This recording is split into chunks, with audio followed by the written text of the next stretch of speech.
What's going on, everybody? So today I want to take a step away from my personal stuff, and I'm going to do a video on Schrodinger, Schrodinger's cat, and the double slit experiment, the double slit electron experiment. Um, some people really do not understand this stuff, how it applies to quantum physics, etc., and the applications throughout physics. But for starters, I just want to say appreciate anybody that's been asking me about my health and stuff like that. I'm good. I've got a bunch of stuff under control. I'm still going after the military for all of this stuff. It's taking time, but that is not going to consume my entire life. So I'm getting back to most of this. I'm not gonna put a set time on it and say I'm gonna be weekly or monthly or this. I don't know. I'm just gonna do videos as I can now. But my health stuff is getting under control. I'm getting a lot of my stuff in my life together, so there will be more videos now. Like I've had to take a break and focus on other things. But as per today with Schrodinger, so this this got brought up with me again. I saw a Babylon Bee meme, and it's a conversation that has happened throughout the years with Schrodinger's cat, and people keep discussing it poorly. Like they don't understand what they're talking about. Um, and so I want to explain what what that was about, how it applies with the electron double slit experiment, or Bohr with wave function, and how that works.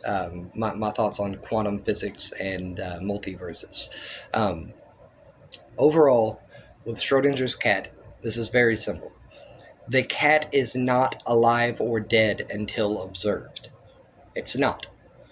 It or it is not both. It is one or the other. So the way that people phrase this is the cat's alive and it's dead until you see it. And no. That was never his point. That was never what he was doing. Um, the idea is that until you have the data, all options are on the table. It can go either way until you have the data, until you have evidence that it is viewable, that it is provable. Um, I I get it that there's deeper work with that, and we're going to get into it. But on the whole, as a starting point, the cat is not both alive and dead. Never was, never will be, wasn't the point of the experiment. The cat is not both alive and dead. It's just the statement that all things are possible until observed. That's it. That is it. This comes into superposition and wave function and all this other stuff later. But when you apply this to the double slit experiment, this is where your issue is, and this is why when you study Schrodinger and apply it to something like this, you have to really dig in deep, and you have to pay attention to what it is that you're doing. So, for starters, the cat is just a cat. It's a singular thing. It's just a cat, okay? When you're dealing with the electron, you have to understand that you're dealing with a dual singularity. It is a fusion byproduct result. Zeroth law of thermodynamics. Two thermal systems in equilibrium with a third system are in equilibrium with each other. You do not get an electron unless there is a nucleus. The basic format of this is the proton is the particle, the neutron is the wave, the electron is a particle wave. That is the valence shell. That's what this is. It is a particle wave. It is dual but singular. So when you get into Schrodinger applied to something like the double slit experiment, you're not dealing with a singularity like a cat anymore. And so what happens with superposition and the breakdown of wave function and stuff and Bohr, all this other craziness, when you get into the double slit experiment, what happens is they say, well, the electron is both particle and wave until it is observed, right? Never mind the instrumentation only being so good. They're missing the point. The electron is a particle wave. You can measure either or. Unlike a cat, the cat is not both alive and dead.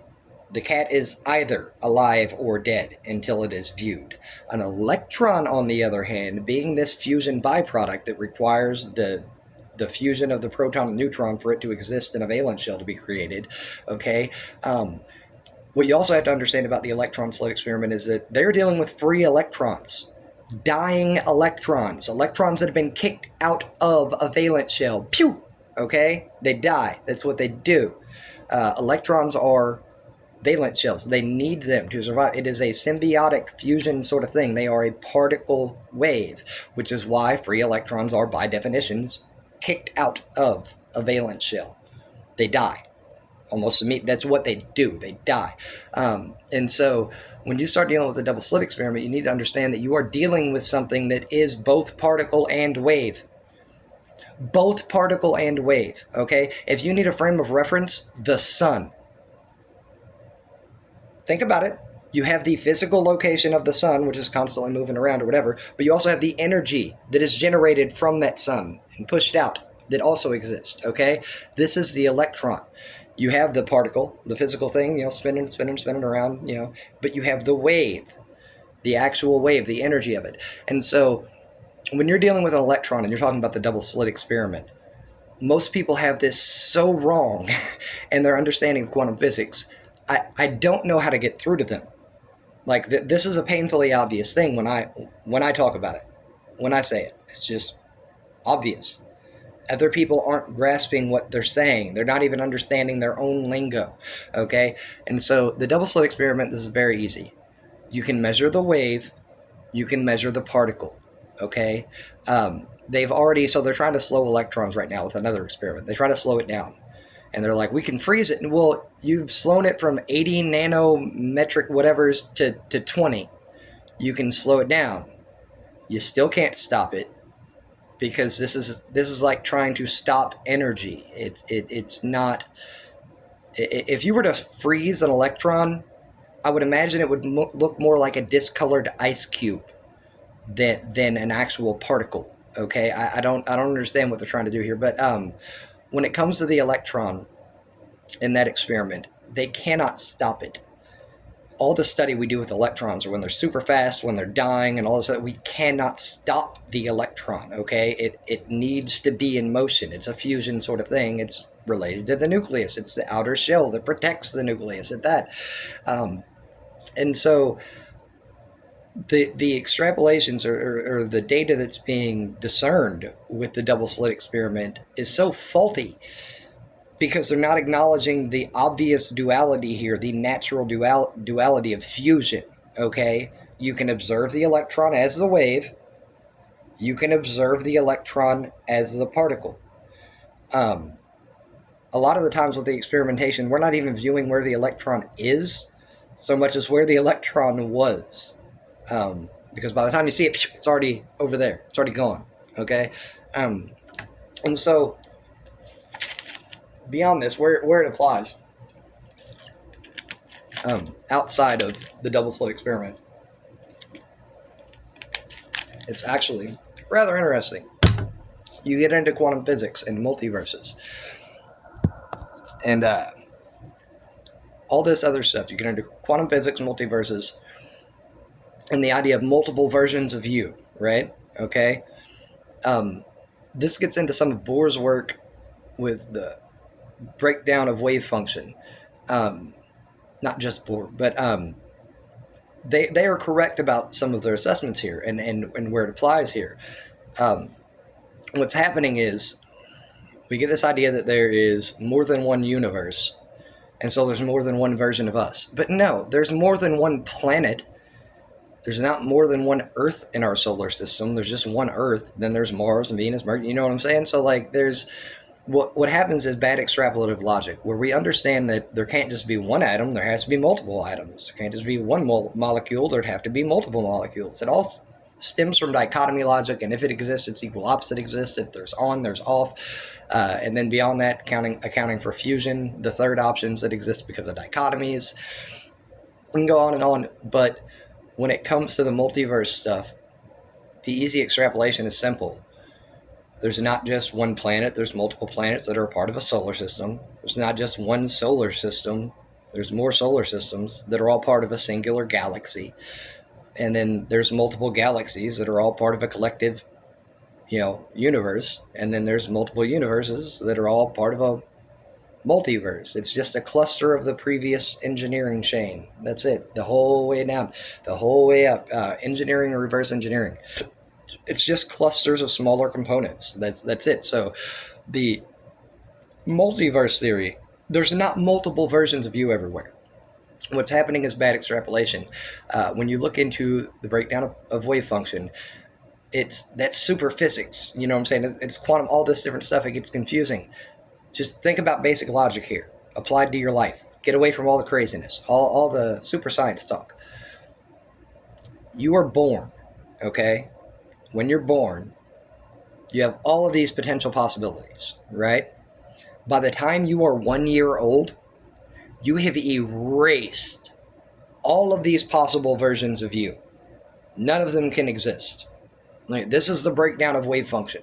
The idea is that once you have chosen something, once a selection has been picked, literally every other option is gone. This is now where you are moving forward. So if you were to put your life in a circle, just make a circle and a plot, like you're making pie, right? Just big circle, plot right here. You're born right here at the plot. With every decision made, there's areas of this circle that are getting shaded, that you can never go, that you will never be, okay? You can go all around this circle, but all of these possibilities are erased. All these possibilities are erased. I will never be a 14-year-old adopted kid in Germany. I'll never be a 16-year-old adopted kid in Africa. These possibilities they're impossible. Why? Because of time, okay? Time has gone by. So at the age of 38 years old, how many things are impossible now that don't exist, that can't exist, impossible for it to exist? Because these choices have been made to make me here. This is where I am now. All of these things are gone. So the act of being born itself, when you're born, you've already lost possibilities. I can't be black, can't be Mexican, Latino, not Mexican, but Latino. I can't be Asian, can't do it. This was already predetermined, you understand? And so when you look at the collapse of wave function and the work that they did, what you got to understand that this is as simple as that. Once selections have been made, all the other options are gone. And so when it comes to something like the double slit experiment, imagine that the energy, the wave of energy from the electron, you're already dealing with a free electron at this point. You're kicking out of valence shells.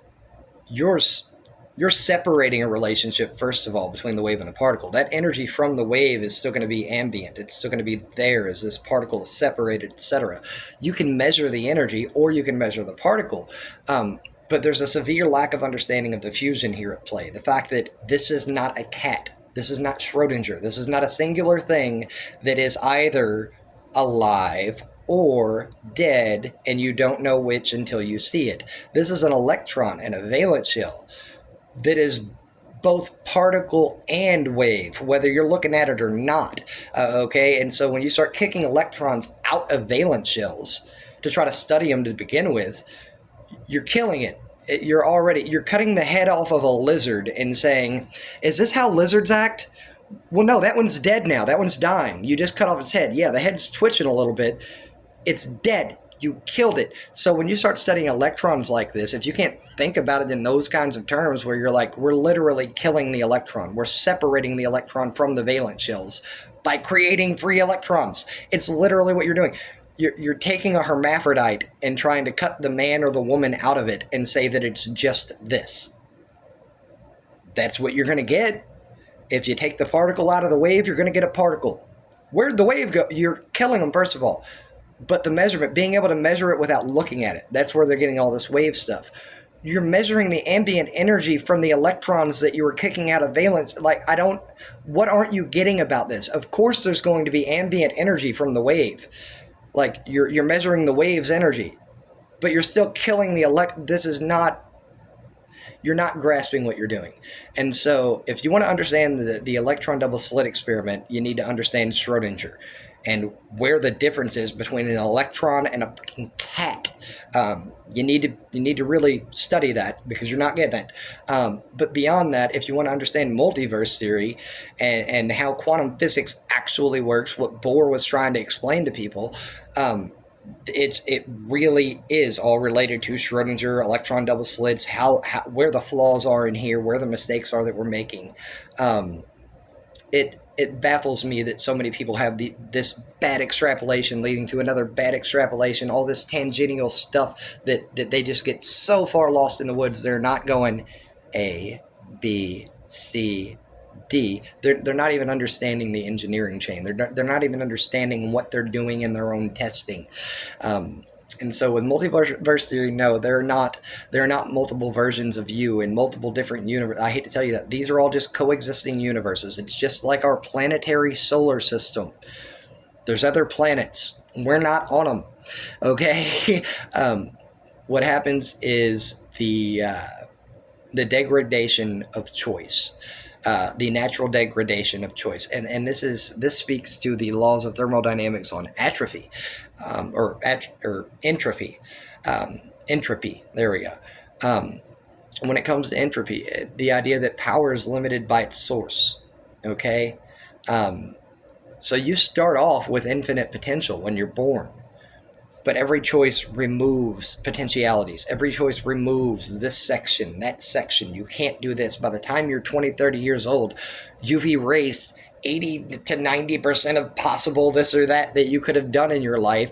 Focus on this 10%. Like this is where you're at. This is what you got now. Every choice removes options. And at the same time, you don't add options, but you open up other doors to other areas, other sections in this bubble. So when you make this choice, you have a bunch of opportunities over here that you didn't have access to before. That had you not made this choice, you wouldn't have gone there and bought the lottery ticket and won millions. You know what I'm saying? Like, so it's all of these choices take you in directions you can't even really understand, other than to say that there are limitations, there are options removed. When it comes to multiverse theory, that's all it is. There are more than one universe is at play, but they're all just connected as part of a multiverse, the same way that the galaxies connect to a universe, the same way that the solar systems connect to a galaxy, the same way that the planets connect to a solar system. It's the way of things. It's just in natural engineering and reverse engineering. And I hate to rain on your parade. I'm not saying that things aren't magical, that nothing is special, that none of this is interesting. I don't need it to be bullshit to be happy about it.